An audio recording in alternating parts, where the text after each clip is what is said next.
Selamat siang semuanya, sehat? Alhamdulillah sehat. Alhamdulillah. Baik, Azam pimpin doanya untuk pertemuan hari ini. Untuk pertemuan hari ini, baiknya kita membaca doa terlebih dahulu. Doa mulai. Bismillahirrahmanirrahim. Wa itu ta'alluma wa ta'lima wa tadakkura wa tadhkira wa naf'a wal intifa'a wal ibadata wal istifadata wal hassa 'ala tamassuki bi kitabillahi wa sunnati rasulih wa dilalata 'alal huda wa du'a ilal khair.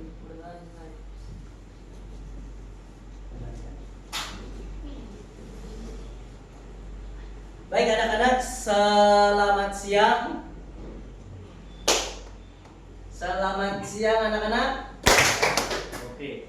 Sebelum kita mulai pertemuan, Bapak absen dulu. Coba hari ini siapa yang tidak hadir? Dafa Adi Dafa Adi kenapa? belum datang. Oke, baik anak-anak ya. Nanti kita akan belajar yaitu melanjutkan materi yang lalu ya. Itu tentang kemarin tentang diseminasi konten. Sekarang kita akan belajar tentang yaitu etika dan resiko kecerdasan artifisial. Nah, sebelum itu, apa kalian sudah siap dan semangat anak-anak? Semangat siap. Nah, kalau begitu sebelum kita mulai, kita lakukan ice breaking dulu. Nanti abah-abahnya seperti ini anak-anak. Kalau Bapak ucapkan selamat pagi, kepuknya 1 kali. Kalau selamat siang berarti kepuknya 2 Kali. Nah, kalau selamat sore kepuknya 3 kali. 3 kali. Kalau selamat malam bilang terus diam. Oke? Bisa dimulai? Insyaallah. Oke. Selamat pagi. Selamat sore. Selamat siang. Selamat malam. Baik anak-anak. Nah, hari ini kita akan belajar tentang modul pembelajaran AI, yaitu modul yang ketiga, etika dan resiko kecerdasan artifisial. Nah, kalian sudah tahu apa itu AI kan? Kemarin sudah belajar ya? Ya, Pak. Sudah. AI itu adalah kecerdasan buatan manusia. Nah, coba kita lihat di sini. Nah, ini definisi dari AI itu sendiri. Definisi AI adalah kemampuan mesin meniru kecerdasan manusia AI generatif. Ya, menciptakan data baru, teks, gambar, audio yang realistis. Pentingnya ketika memastikan AI bermanfaat, adil dan tidak merugikan. Pentingnya mengenali resiko, itu mengidentifikasi potensi bahaya agar dapat dimitigasi. Nah, sampai sini ada yang sudah paham? Sudah. Belum. Jadi begini anak-anak, AI itu harus kita menggunakan etika.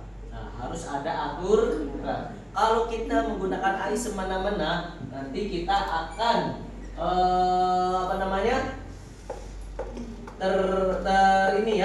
terbawa teknologi.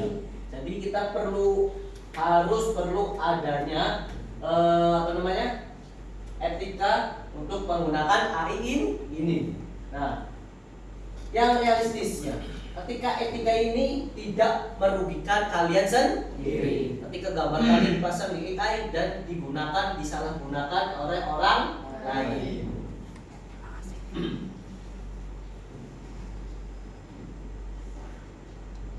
Nah, manfaat dan dampak positif kecerdasan artifisial. AI itu kecerdasan artifisial ya terhadap masyarakat. Nah, manfaat yang pertama, inovasi produk layanan pendidikan. Selama ini pendidikan kita sudah menggunakan teknologi. Nah, seperti pembelajaran informatika yang sekarang ini ya. Nah, kalian sudah bisa menggunakan AI, yaitu menggunakan yang waktu minggu kemarin ya, GPT. ChatGPT. Nah, itu adalah salah satu layanan untuk mempermudah pembelajaran dengan menggunakan apa anak-anak? ID, Kam. ID belajar. Yang waktu kemarin ya, ChatGPT digabungkan dengan Canva. Ya. Jadi salah satu layanan pendidikan ini itu penting ya, bahwasanya AI ini bisa digunakan untuk media pembelajaran. Ketika kalian mau buat presentasi, nah kalian bisa menggunakan AI itu dengan menggabungkan ChatGPT dengan Canva. Nah, kemudian ada otomatisasi proses produksi. Di sini biasanya digunakan di dalam industri pabrik. Kita ingin menciptakan atau membuat produk yang sangat banyak, kita bisa menggunakan, yaitu menggunakan kecerdasan seperti pabrik-pabrik yang ada di Jepang ya, itu sudah menggunakan teknologi AI, yaitu mesinnya jalan 24 jam. Tapi itu harus dibatasi ya, karena kalau sampai kita tergantikan oleh robot AI, nah kita juga harus bisa memakai atau menggunakan kecerdasan AI ini dengan semaksimal mungkin. Nah, kemudian ada analisis big data untuk pengambilan keputusan. Di mana Pak biasanya pengambilan data ini? Ada yang tahu? Belum ada? Ada yang tahu? Belum ada. Nah, analisis big data ini itu diambil ketika perusahaan-perusahaan atau PT-PT besar. Nah, saya mau mengambil keputusan ini tentang ini. Nah, bagaimana? Bisa menggunakan AI. Ya. Ada resikonya tidak Pak? Pasti semuanya juga ada resikonya. Nanti kita bisa lihat resikonya. Nah, di dunia hiburan dan di dunia musik, kalian pernah melihat kan hiburan-hiburan musik, nyanyian-nyanyian, lip sync. Tahu lip sync? Seolah-olah menyanyi, padahal itu adalah AI. Kemudian ada musik. Di dunia hiburan itu, di dunia entertainment, artis itu sering digunakannya untuk dalam pemanfaatan hal-hal yang dampaknya positif. Nah, boleh ya. Nah, lanjut.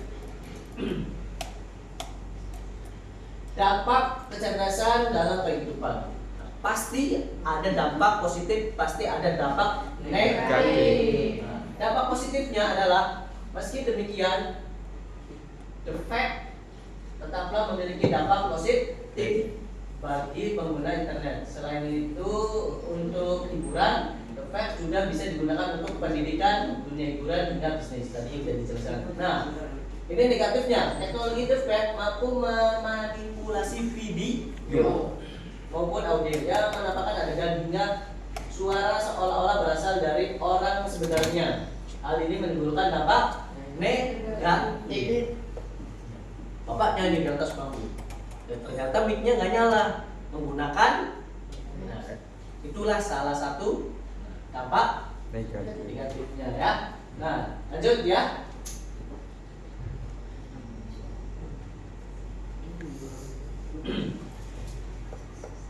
Ada dampak positif, ada dampak negatif. Nah, prinsip-prinsip etika yang kuat untuk memastikan kecerdasan artifisial berkembang dan digunakan secara bertanggung jawab.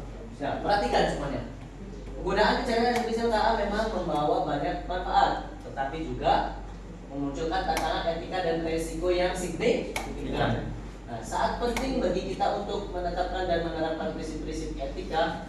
Yang pertama, nih ya, transparansi dan penjelasan.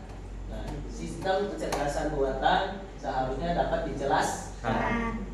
Kita harus tahu bagaimana dan mengapa sebuah KA membuat keputusan tertentu. Ini berarti tidak hanya tahu apa hasilnya, tapi juga bagaimana kecerdasan artifisial sampai pada hasil itu mengurangi fenomena kotak hitam.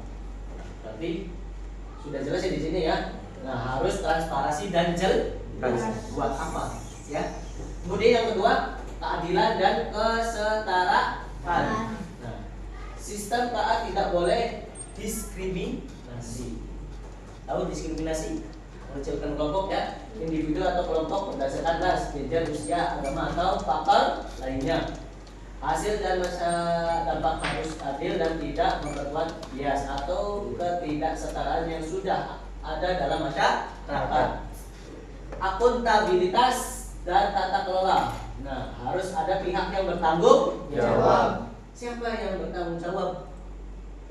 Nah, sistem kecerdasan manusia artifisial ini, mekanisme tata kelola yang jelas perlu dibentuk, mengawasi pengembangan dan penerapan KA serta menyediakan jalur bagi pihak yang dirugikan untuk mencapai keadilan. Di sini yang bertanggung jawab adalah pemerintah atau Kementerian Kominfo. Jadi jangan menggunakan AI ini untuk sembarangan atau menjatuhkan orang atau mendiskriminasi. Jadi kena pelanggaran undang-undang ya. Nah, lanjut ya.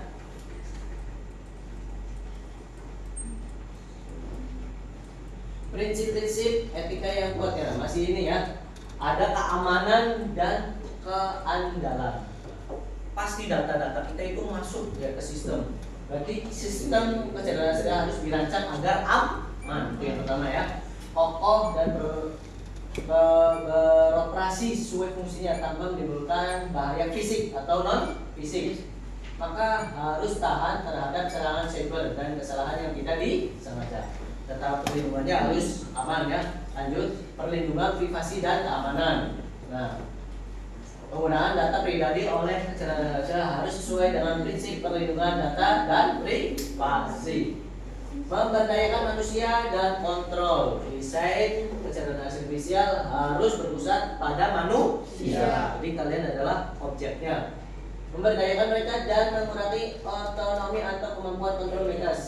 Manusia harus selalu memiliki kemampuan untuk mengawasi campur tangan atau bahkan menolak keputusan yang dibuat oleh KAI, terutama dalam situasi kritis. Jadi jangan sampai kita dikontrol oleh AI, tapi kita menggunakan AI dengan sebijak mungkin. Jadi ya, bisa untuk pendidikan, bisa untuk produksi, dan bisa untuk layanan-layanan big data. Oke, lanjut ya.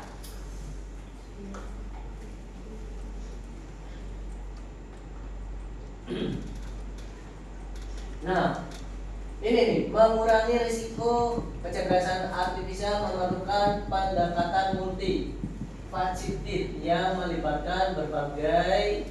Bagaimana mengurangi risiko yang ditimbulkan oleh kecerdasan ini? Pasti ada ini ya.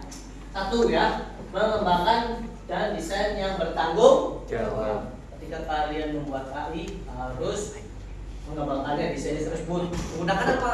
Alpha. Nah, jangan mendesain hal-hal yang negatif. Berarti harus bisa digunakan sebagai data set pelatihan yang luas, beragam, dan representatif untuk mengurangi bias algoritmik. Nah, kemudian kolaborasi multi stakeholder. Maksudnya gimana Pak? Itu mendorong dialog antara pembuat kebijakan, pengembangan teknologi, akademisi, masyarakat sipil, dan pengguna untuk membahas tentang etika. Kemudian ada regulasi dan kebijakan. Nah, pasti ada edukasi dan integrasi. Ada pembelajarannya juga. Kemudian ada pengawasan dan intervensi manusia. Semuanya itu dikendalikan oleh manusia. Kalau kita tergantung terus sama robot, nanti kapan kita bisa berkembangnya? Oke, lanjut ya. Oke, lanjut. Nah, ini prosesnya. Lanjut.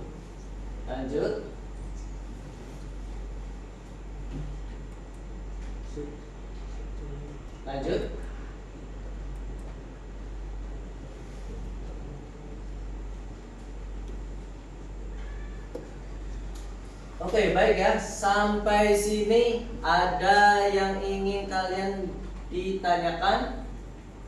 Coba satu orang. Ayo bertanya. Ya, bertanya. Inti. Oh iya, silakan Jian. Apakah ada resiko pas penggunaan AI? Apakah ada resiko pas penggunaan AI? Pasti ada resiko. Ya. Nah, resikonya yaitu pasti ketika kita menggunakan AI yaitu ada keamanan. Nah, pasti ada keamanan. Nah, data kita diambil. Disitulah keamanan harus dibuat. Nah, resiko apa lagi Pak? Nah, penyalahgunaan data kita. Ya, jadi pasti ada ya. Nah, kalian sudah buka komputer semua ya. Nah, coba kalian buka Chrome. Silakan buka Chrome-nya ya. Nah, di situ buka chat GPT-nya. Nah, kalian bisa lihat di situ ya. Bisa lihat bahwasanya menggunakan chatbot memiliki jeda dulu. Oke, semuanya sudah buka itunya ya, komputernya, Sudah, Pak. chat GPT. Nah, di situ ada salah satu penggunaan AI menggunakan chatbot atau chat GPT. Kalian tuliskan di situ perintahnya apa, misalnya kalian ingin membuat sesuatu ya, desain atau mengkolaborasikan chatbot dengan desain seperti membuat kemarin ya, minggu kemarin untuk membuat poster. Nah, silakan ya. Nah, kalian buat situ.